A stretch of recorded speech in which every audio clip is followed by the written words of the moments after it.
తాలిబాన్‌లని ఇక్కడ సమర్థించేవాళ్ళు, Islamic resistance ఫోర్సులు, ఇస్లామిక్ జిహాదిస్ట్ ఫోర్సులు, గాజా వ్యవహారాన్ని, పాలస్తీనా వ్యవహారాన్ని, యెమెన్ వ్యవహారాన్ని, లేకపోతే సిరియా వ్యవహారాన్ని వీటన్నిటిని సమర్థించేటటువంటి వాళ్ళు మన దేశంలో కమ్యూనిస్టులే ఫస్ట్ ఉంటారు. అదేమంటే వాళ్ళ విధానం, వాళ్ళ సిద్ధాంతం దాన్ని అంగీకరించాలంటారు. అక్కడ కమ్యూనిస్ట్ పార్టీలను అలౌ చేయరు. ఎందుకంటే అట్లాంటి సిద్ధాంతం, రాద్ధాంతాలు ఆళ్ళు ఒప్పుకోరు. మత రాజ్యంలో కమ్యూనిస్టులకి చోటే లేదు. మత ప్రాతిపదికన నడిచిన చోట కమ్యూనిస్టులకి చోటే లేదు. ఇది గుర్తుపెట్టుకోవాల్సినటువంటి అంశం. ఇప్పుడు ఏదైతే ఇలాంటి గొప్పగా అంటే ఇప్పుడు యూరప్ దేశాల్లో ఈ మతరాజ్యాల స్థాపన కోసం చొరబాటుదారులు శరణార్థులుగా మరి అక్కడ నినదిస్తుంటే వాళ్ళకి మద్దతు ఇస్తున్నారు అక్కడున్న కమ్యూనిస్టులు. అట్లా మద్దతు ఇచ్చినటువంటి ఒక కమ్యూనిస్టు స్పెయిన్‌లో ఉన్నటువంటి ఒక ముస్లిం వ్యక్తి షాప్‌కెళ్ళి అతనికి సంఘీభావంగా నినదించి మేమిక్కడ వీళ్ళకి సపోర్ట్‌గా ఉంటాము.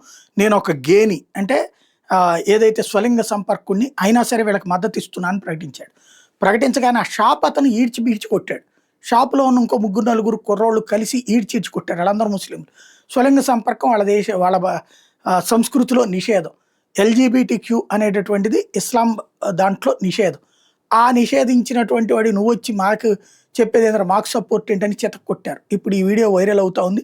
యూరప్ దేశాల్లో ఇప్పుడు ఆలోచించుకోండి అని పిలుపునిస్తున్న వాళ్ళ సంఖ్య పెరుగుతోంది కమ్యూనిస్టులకి.